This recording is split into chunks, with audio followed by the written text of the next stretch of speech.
クルスピクルス。お漬物。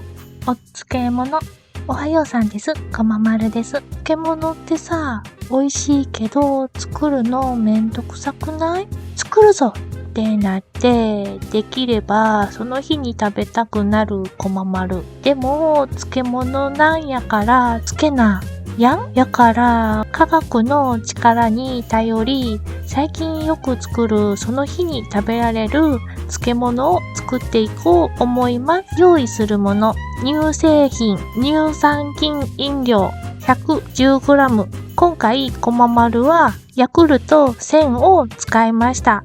きゅうり1本、お塩 3g 以上です。きゅうりの尖ってる両端をちょこっと切り落とし、縦縞柄になるように薄く皮を剥きます。剥いた皮は捨てずに取っててくださいね。そして半分に切ります。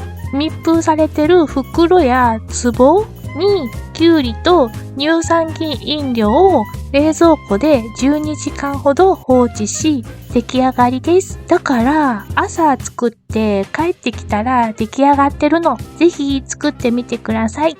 めっちゃ美味しいから。あと24時間放置するとまた違った美味しさが生まれるから、そっちもおすすめ。